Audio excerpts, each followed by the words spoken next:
What's good, y'all? Welcome to our new show, Float the Backstretch, where we'll be talking all things track and field. I will be your host alongside my dog, Big J.E. right here, as we attempt to put a magnifying glass over our sport, track and field. Exactly.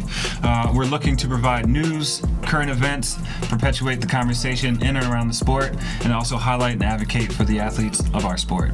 But we're also here to talk, kind of break down hot takes, and debate the debatable, all while trying to make this a positive and enjoyable experience for everybody. Everybody. So we'll kind of run through things. We'll start off with news and current events. We'll give a breakdown of that, and then we'll go into upcoming events, and then we'll talk about the juicy, debatable, opinionated stuff. So we'll start off with Sydney McLaughlin breaking the world record at U.S. Champs. She ran 51:41 in the final, and it was great. Yeah, it was amazing. Also, you can't mention Sydney without mentioning Dalilah Muhammad. She stated that she was in form ahead of the World Championships and capable of running a PR. Her current PR is 51:58, and she'll have to bring the heat because Sydney is on fire right now. Yep, she is. And speaking of fire, Yulimar Rojas broke the world record also indoors in Serbia, in Belgrade. She jumped 15:74, which also is good for indoor and outdoor record. I was there. It was amazing. Yes. Yeah, that was crazy. But speaking of indoor-outdoor records, Armand Mondo Duplantis also did the same thing. He broke the pole vault record and jumped 6:20 for pole vault, which is ridiculous. It's like the height of a giraffe for two basketball courts. Two basketball, yeah. Also, breaking news: Stephen Gardner will not defend his world title in the men's 400 meters at the World Championships in Eugene due to a UTE tendon inflammation. So, really sad to hear about that. Also, Chula Vista Tara Davis landed a huge jump of 7:24. Little windy, but she also leaves that meet with a season's best of 7:03. Didn't make the team, but glad to see she's up and in form. Last thing we'll talk about is Carson Warholm. He will be entered to race in World Championships, but he has not raced in the 400-meter race yet. It's crazy because he's the reigning 2019 World Champion, he's a reigning Olympic champion, and he's a world record holder. So it'll be interesting to see what he can do at World Championships with no races under his belt. Yeah, I know he was dealing with an injury early in the season, so I just hope that he's back up and in form, kind of in shape, and ready to kind of, bring it to Riot and the rest of these guys in the field. Yep. Next, we'll talk about our upcoming events at World Championships, the biggest meet of the year. Mm-hmm. We'll start off talking about the men's 110 hurdles, the hottest event on the track right now. I'm not biased. It's my specialty. I'm not biased. It's just facts. I'm very excited to see this race, not only because my 13.14 race was only good enough for 5th place at U.S. Championship, but also because there are two athletes that are primed to break the world record this year. Yeah. Grant Holloway, the reigning world champ and silver medalist at the Tokyo Olympic Games, ran 12:81 in the U.S. Olympic trials in a semi last year. The craziest thing, second fastest time ever, only bested by Aries Merritt. But on the same note, Devin Allen, my dog, my homie, what up, blazed the track, and he beat Grant Holloway in 12:84 at the New York City Grand Prix a little less than a month ago. These two will go head-to-head, leading a pack of 4 Americans, all under 13 flat, in the World Championships in 2 days. It's just crazy to think there's 4 athletes from the same country running 13 flat, and I think there's definitely a special group of guys, and I can't wait to see how they push each other out there. Yeah, for sure. And like you said, I think the Americans have the opportunity to kind of go 1 through 4, and that would be amazing. That's kind of what they did in Rio in 2016 with the women in the 100 hurdles. So, also headlining the meet will be the men's 100 sprint that yields the reigning 100-meter champion from 2019, Christian Coleman. You've got the Olympic silver medalist Fred Kerley, who also has world fastest time in 9:76. He also has a slew of races, running 19:7 in the 2 and 44:4, I think, in the 4, and 2 blazing times at USA Championships, clocking in at 9:7, which is the fastest consecutive times clocked in a matter of hours. He is most certainly primed to perform at World Championships along his teammates and reigning world champion. You can't knock out Jacobs from Italy, so we'll see what kind of shape he's in. And this is kind of an interview that Fred had. It's kind of funny. Yeah. My coaching stuff put me in consistency to train. What? And I'm doing good in training. So training and listen to my body at the end of the day and know what I'm be capable of doing when meet day comes. Bro, what are you talking about, man? Yeah. Training. Next up, we have the women's 100-meter dash. The clash between the reigning Olympic champion Elaine Thompson, Hera, and the Olympic silver medalist Shelly-Ann Fraser-Pryce is one you will never, ever want to miss. Anytime these two are on the track, it is flames. Shelly-Ann Fraser-Pryce has proved to be in peak form after returning back to Jamaica with 2 performances clocking 10.67. One of them was no wind at all. The other one was a little windy. It was still legal wind, but it's still fast. Yeah. And she will take that momentum into champs where she will challenge her compatriot and Olympic gold medalist, Elaine Thompson. Exactly. Then we got the women's 100 hurdles. You have the reigning Olympic champion Jasmine Camacho Quinn, world record holder Kenny Harrison, and Alicia Johnson, who's the kind of breakout star in that event. So definitely eyes on the 100-meter hurdle for women. And then for the men's 200, you got the reigning gold medalist Andre DeGrasse, Olympic bronze medalist Noah Lyles, and the young prodigy Ariane Knighton, who blazed in 1949. They all will be at World Championships to compete for their world title. Yeah, exactly. Next, we have the women's 200. We have Sharika Jackson running 21:55. That's the third best all time. We got the reigning Olympic champion Elaine Thompson, and we got Abby Steiner 21:77. So really fast race. All these ladies have run under 21:8 this year, which will be amazing to see. Last, we have the women's 800. We have Ajay Wilson, who's a 5-time medalist at World Championships, and we have the reigning Olympic champion from Texas A&M, I believe, Athing Mo. She's the reigning world champ, and she only beat Ajay Wilson by 0.07 of a second. These two will definitely go and contend for a world medal, but there's also a couple other people you have to watch out for. Maya Mora from Kenya and Keely Hodgkinson from Great Britain, who's a young prodigy, just exact same age as Athing. They'll all be competing to try to get that world title in this weekend. Yeah. Also, it's kind of crazy. On the men's side, USA was sending 4 athletes to the 1, the 2, the 4, the 110s, and the women's side, you got both hurdles. So hopefully looking for an American sweep. Go USA, USA. So next we'll talk about a spotlight. We have 2 athletes that are really, really inspiring to us. We'll kind of slow down and talk about these 2. First off, we'll talk about Alasia Johnson. I've watched her a lot through my college career. She was pretty decent. She made it to nationals and stuff. But after college, I feel like she went through a rough patch where she was just trying to figure out life. She wasn't really focused on track as much. She was doing other things and trying to just make the transition from being a college athlete to a regular person, you know. But I think she came back. I believe she came back last year and started doing some training, started getting back into it. But her and her coach really, really figured it out this year and really made a lot of noise. She came out the gate, guns blazing, made her first national team indoors. She went to Serbia, Belgrade, Serbia, to compete in the 60-meter hurdles for the women.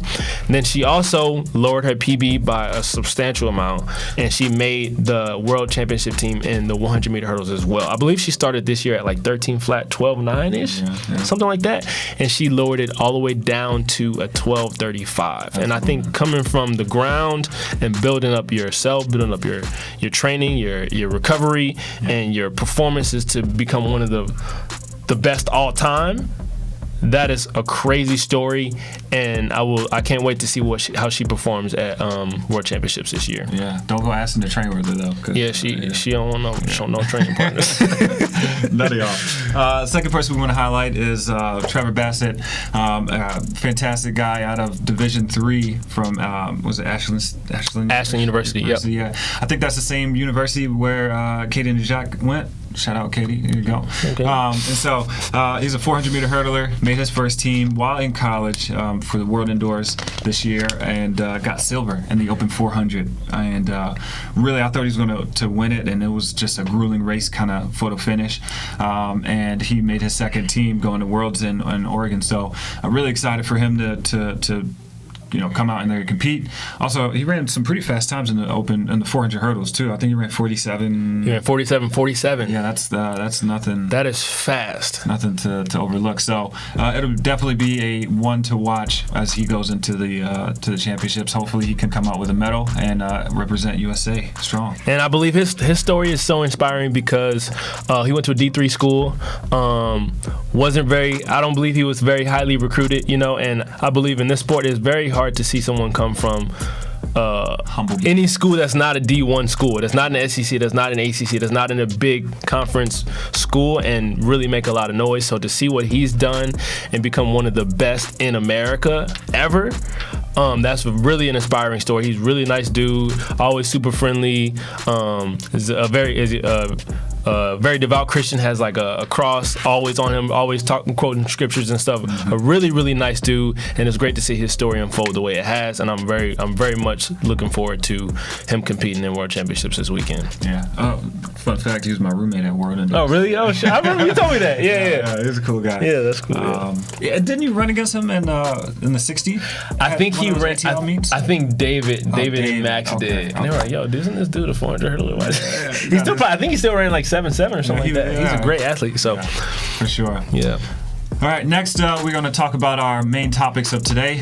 We had, I think, 3 topics that we want to kind of discuss, and we'll just dive right into it.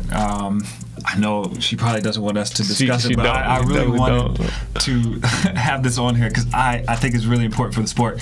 Abby Steiner, it's been rumored that she has signed a $2 million contract with Puma. Abby was fighting back on Twitter saying that she denies the claim and asked that people not talk about her contract. So I think this is one of those things as a young athlete, right, and you're trying to sign a deal, this feels important to you, but I don't, in the grand scheme of thing and for the sake of the sport, it's really not. So I understand you don't want people talking about how much money you're making, and it can seem uncomfortable, but I think that is one of the grander problems within track and field is that athletes don't have any negotiation. So I really do hope that you're getting $2 million, and I believe it was one of the most, the highest contract given to a collegiate athlete out of college. So, I hope it is, because then the ceiling of athletes getting signed is getting up higher. And make these companies dish out this money because I think we're all worth it. Problem is they're not doing it for all, and it just seems like their pinpointing focus kind of gets smaller and smaller. But I think it's really important for Abby. She doesn't have to talk about it, obviously, and you can't talk about your contract, but it's good for these numbers to be talked about in the sport and to kind of give some idea of what people are getting made or earning, so that they can come back and maybe help negotiate their contracts and kind of get more dollar amounts. Because I wish everything was public in sports. Like, it's not that way in any other sport. Football, basketball, you know what their contracts are, you know what their sponsorship deals are. So it shouldn't be that way in track and field. And I think it really hurts us because we have no leverage when it comes to negotiating contracts, or even just knowing who signed for money. And Bell Lap did a post about how many athletes were quote unquote signed, and what they did was they looked who declared a sponsorship under their name entering in USA's. But you and I both well know, just because you have a sponsorship under your name doesn't mean that they're paying you or paying you anything significant. So I think it's really good to kind of talk about money in the sport, and this is at Abby's expense, so I'm sorry for bringing it up again, but not sorry in the same time. This is really personal. It helps the greater whole. It helps the greater whole. So I think it is important as well, and that's something that we should be talking about more and more as time progresses. So for sure. What do you guys? You got any thoughts on that? Abby's contract, $2 million. I think it's good to see that, because you see what she did in college. She broke the collegiate record. She ran 21.77. She made the team. She's. It just gives people an idea of what it takes, And like, if you don't know what it takes, there's nothing you can do or say to say like, oh, like I'm worth this, or I qualify for this, or like I did this, and this. Like, can I push the envelope a little bit more, and to see that this is what is happening, like, I think it's a good thing, but it's hard to see how much of an effect it will have. Obviously, like, there's people who have sponsorship, that aren't getting any money, and that won't change regardless of what they do, like there's so many factors that go into getting money from companies that I don't know how far it will go that this information is out there. I hope it does, but it's hard to say what will change the trajectory of this and what will, so I don't know. It's almost like somebody needs to shine a flashlight on them anonymously on a little survey. What do you make of track and field? Okay, that's what you do. Okay, yeah, we can talk about that another episode too. Later. Next, we'll talk about Noah and Ariane. That is a very, very hot topic in track and field, and we had to talk about it because it is so important. We talk about Noah and his kind of like energy after winning the U.S. championships, and we talk about Ariane and his experience with dealing with interviews and his reaction to Noah's action. Yeah. Reaction to Noah's action. Yeah, reaction to action. Yeah. So, it starts off with Noah reacting to Ariane running 19.4. I think he ran it in May or something like that at one of his first meets in Florida, in Gainesville. And Noah told a story about how he was just living his life, going out to get dinner with his friends, and then the news broke that Ariane Knighton ran 19.4. And he was out with his friends. He was just like, hold the fuck up. Y'all talking about dinner? We ain't getting dinner. So he ended up canceling his plans with his friends to go get dinner because he said he needed to go home, recover, and get ready for his race that was the next day. Yeah. And I think that has some merit to it. Like if you want to perform, it's just like you need to clear your mind. You need to like get rid of all distractions and like focus on what's coming up. You know. I think that's where it started, and then it kind of transformed it into Noah reacting to Ariane getting asked about Noah about something, and it just kind of turned into a banter, and it kind of escalated gradually until U.S. championships where I believe Noah was just receiving a lot of heat. He was under pressure, like, oh, Ariane's been running this, Ariane's been running that, you know, and well, even in the semis, but this is before the finals, Ariane had posted a blazing time, and then he went into the interview lane, and they asked him about Noah Lyles, and he goes, Noah who? I was looking for that video. I was looking so hard for that video. It posted up, but yeah, that didn't help it either, you know. And it just kind of increased the banter. But then in the final, Ariane was crushing off the curb, just like leaving everybody, and Noah closed the last like 75 meters past him at the finish line. Yeah. I think they ran 1967. Statman over here. In 1965, I think something like that. I think it was something like that. And right across the finish line, Noah did a little Sonic. Like I don't know what it was. It's kind of awkward. But he did a taunt. And even in the post race interview, Noah was like, yeah, like he got out, he got the curve. I ain't worried about that. He thought his top speed was fast. Mine's faster. Literally, he literally like saying Ariane's name and like kind of like talking trash to this man's face. You know, like. And I was just kind of in the space. I was like, man, you kind of sound like a dickhead. You know, like you could have navigated that a little better. Like, I think Ariane's a little bit young. You know, he's 19. Like, I think for him to be doing what he's doing at his age, that is very commendable. Like, that's dope that he's doing it. He shouldn't have to be dealing with all this negative energy from rivals, from competition, from like the reporters and stuff. He needs to just be focusing on his running, like valuing where he's at, like appreciating the journey. Like that's all he need to be worrying about. He don't need to be worried about nothing else. And to have Noah kind of say this stuff in front of him was just kind of like, yeah, this makes me feel weird, you know. But that brings up the conversation, like, do we want athletes to not have that energy, or do you want athletes to like not have that friendly rivalry, or like do you want them to like kind of just come in, do their job, and go back home and like be respectful, be classy, do this and that, like just do your job and go home? And I think I've been in the middle. I think when it's at the expense of Ariane, I was kind of like, nah, he don't need to deal with that. But at the same time, Noah brings a lot to the sport. Like Noah has always been the showman, you know, dancing after races, like wearing his hair in crazy styles, like Adidas uniforms, like crazy, like super stylish, like literally like Adidas like lets him create Adidas shoes, you know. Like I think Noah adds a lot of value to the sport of track and field, but at the same time, when does that line cross where it's like that's not good for the sport, you know? Yeah. And I think that's a hard question, because I think you should always respect your competition. You shouldn't disrespect them. You should always like value your competition. I think you should have a friendly rivalry. You should have like that competitive spirit. But I think for me, when you cross the line is when you disrespect somebody, not only to their face, but on live television. On live television, yeah, and then you don't really have time to react. Yeah, and after you just ran too, so you're already tired. Yeah, you can't process things. Like, I think that's when you cross the line. I love the competitive nature. I love the trash talking when it's not like cutting deep. Like, you can be like, you ain't gonna beat me, or I don't know what the line is, but like, I feel like when it crosses that disrespectful line. But that disrespectful line is different for everybody. It is, but like, yeah, some people aren't, they're really sensitive. And I also think there's a power structure too. Like, Noah's a veteran, world champ. Yeah. Been to all these like competitions, been running on the scene. Literally been since 2016, since he ran well. But he was young too. Yeah, when he was young, he's been in the spotlight since then, And I think it feels different because Ariane doesn't have that same experience. Yeah. Like when I was 19, I definitely wouldn't be able to talk trash with one of my idols, on live TV. That's I would never be able to do that.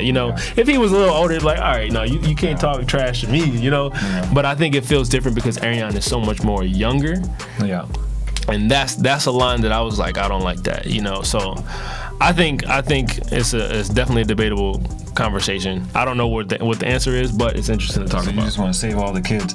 These Florida kids are built different. I don't know if they clearly he ran 1949. Shoot, man, yeah. Trayvon Bromell, Trentavious Friday's from Florida. I don't know if he's from Friday. I don't know. They all built different. They is built different. That Gator water is something else. But no, I think it's a really interesting story too. Definitely Noah brings that showmanship, and I think all eyes will definitely be on this 200 as we watch the finals. So not only does he have to fight off Ariane, but he's got Andre DeGrasse. You cannot count him out. He always seems championship ready, no matter how easy he makes the regular season, or how easy he takes the regular season. So hats off to Noah. So are you your team Ariane then? Oh yeah, young gun. Okay, young gun. Coming up blazing. He gonna run 19.3. Yeah. Well, I'll be happy to see it. That'll be hype. I hope. Let's go team Noah. You like controversy. You like all the tension, conflict building. Yeah. Also, does this make Noah? Is this the start of his villain story? Like we talk about, is Ariane the young kid who needs saving? I don't think he needs saving. He's painted now as the protagonist, for sure. Yeah. And Noah is like, you sound like a bully type of thing, and we want the protagonist to overcome the bully. Now that's what it feels like, But no, I feel like Noah's earned his right to talk his trash. World champ, like undefeated, Diamond League champ 2 years in a row, something crazy like that. You earned the right to talk trash. Just don't do it to the young buck. He don't care. See, that's why I like. He don't care who you are. You coming up threatening me? Let's just knock you down. Yeah. So we'll see. You can say it to Andre DeGrasse. Yeah. I feel like Andre's so laid back. He don't. Andre's laid back in his races. Still run 19.6. Well, let me not run to 70, 120 meters. Awesome. All right, last juicy topic, debatable topic. Toxic topic. That's a nice little ring. Toxic topic. Sha'carri received a lot of backlash on her little splurt from one of her interviews. Her interview basically was coming at the reporters who don't value, and she was saying that the reporters don't value athletes, they don't respect athletes, and they're literally just trying to come in, shove a camera and a mic in their face, and get a story and sell clickbait, basically, Thanks for coming. No problem. Let's talk about the weekend as a whole. No, I have what I have to say. Y'all can all take this interview and do whatever you want to do with it. I'm coming to speak not on just my behalf, but all athletes' behalf. That when you guys do interviews, y'all should respect athletes more. Y'all should understand them coming from whether they're winning, whether they're losing, whatever the case may be. Athletes deserve way more respect than when y'all just come and throw cameras into their faces. Understand how an athlete operates and then ask your questions. Then be more understanding of the fact that they are still human, no matter just the fact of y'all just trying to get something to put out in an article to make $1. Thank you.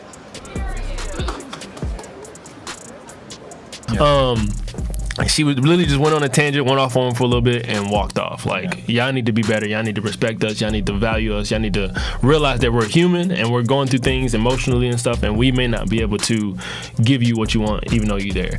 And I think that's a valid point, but I think it could have been navigated a little bit differently. I think when you're a high caliber athlete and you have a platform and people want to know what you say and you talk a big game, you have to be able to sit in that space that you created and answer that. You know, like I think Sha'carri put herself in that position. She's very highly touted. She's known for her trash talking. She's big energy. I think that's dope. I think I'm a big Sha'carri, like, she's dope to me, you know. Yeah. But in that instance, I think she should have been able to, like, own up to what happened. You know, like, she didn't perform the way she should have. She didn't perform the way she was projected to. Yeah. And she should have been able to be like, you know what, like, I messed up. Like, I didn't do what I came here to do. And I this is where I'm at. I'm upset. I'm angry, and that's what I'm angry at. I'm not really angry at you reporters for coming and trying to speak to me. I'm really angry at my performance and this and that. But she kind of shifted it and pointed it at the reporters, which was kind of distasteful. Yeah. That's tough because now we're saying I wish Sha'carri had responded in a different way. Yeah. So that is tough. Yeah. I don't think she could. I think this is fine. I'm torn too because on one side, I do think some of these reporters ask some crazy questions that aren't relevant to anything, and they're really just trying to poke and create, artificial rivalries and things like that, right? Like asking about your opponents and things like that. But on the other side, you kind of created this monster. You've got this huge spotlight on you. You talk a big game. You're a sprinter. You got a big ego. So I think there's a certain part of, not that you owe, but you're responsible to make statements.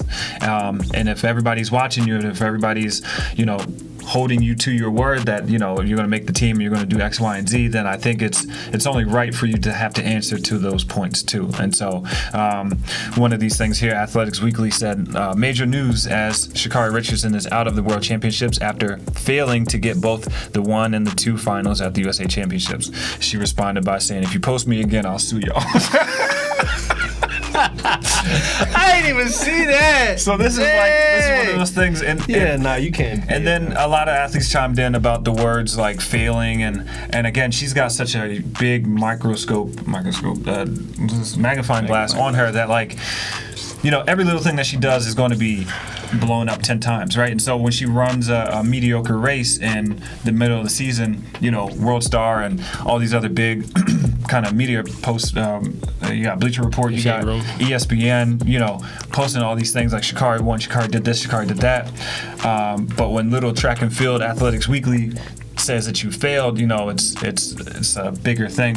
I think you still owe the people an explanation or just a response. Yeah. And I also want to say this could play into the bigger, larger picture of, you did bad this time and you're like, I failed, I messed up, I did this, that, and the third. And then the next year you come back and then they can say, look, Sha'carri goes from not making the team in both events to being, the Olympic champ or the world champ or top #1 in the world or second fastest time ever. I think these are moments to build your story off of. And sometimes, even as athletes, we get stuck on that failure of a moment and we want to move past it so fast that, and again, I guess this is just the professional side of things. You can make a story out of it and then sell that story and make it something bigger. And I think like Lolo Jones is one that comes to mind when she, hit the hurdle in the Olympic finals and she was leading the race up until that point, but it was just like she was able to talk about it in an ESPN video and then kind of got projected to stardom, and then a lot of eyes were on her to make the next team and people ended up wanting to cheer for her. So it's a way that you can kind of spend these negative moments into something positive. And I don't know if inherently these news media articles are always looking for negative things. I think it's just one of those things where it's like, it's not in your favor at the moment. Yeah. So yeah, for sure. I just I don't know. Like, I feel like on each side you can have a little bit more compassion and And even from the athlete's point of view, like, you know, the reporter is just coming to get your story. Like, however that may be, like, they're just coming to hear what you have to say, you know. And then from the reporter side, you have to realize these athletes are going through so much. There's so much pressure. Yeah. There's so much going on with them. Like, I have to be careful how I put this camera and this mic in front of their face. Because it's such a hard thing to deal with. There's livelihood at stake. There's like your image. There's how you're portrayed. Like everything that you're dealing with at that moment is broadcasted to the whole world. You know, and reporters have to be considerate of that. Like one example is they asked Ariane Knighton, "How did you feel after Noah Lyles pointed in your face after the rape?" Like, how do you think he felt, bro? Like, do you think he wants to talk about that in depth? It just happened 10 minutes ago, and you want him to express his feelings about how he was disrespected on the biggest stage in the United States? Like, no, you have to be able to recognize when that conversation should be had, you know, as a reporter. In my opinion, in my humble opinion. I agree with you there. Yeah, I do. I agree with you there. Yeah. I feel like there was one more thing I wanted to say about Sha'carri, but cool. You got anything I think else? we talked about everything. I think so too. Yeah. All right, so we want to thank you guys for tuning in. Definitely want to hear what you have to say. We definitely want to start the conversation rolling of all these debatable topics. If you think I'm wrong, you think he wrong, like tell us what we said wrong and let us know what's right, because this is what this is about, just to talk and get things going. We want to thank you guys for tuning in. We definitely want to come back and give you guys another video after World Championships so we can recap everything that happened. Thank you for tuning in. We want to thank STN Studios for making this possible, giving us the equipment and everything and the space. And we look forward to hearing from you guys next time. Awesome. Thank you for tuning in to Float the Backstretch. Working title with Freddie Crittenden and Jarret Eaton. And we'll see y'all next time. See you. Peace.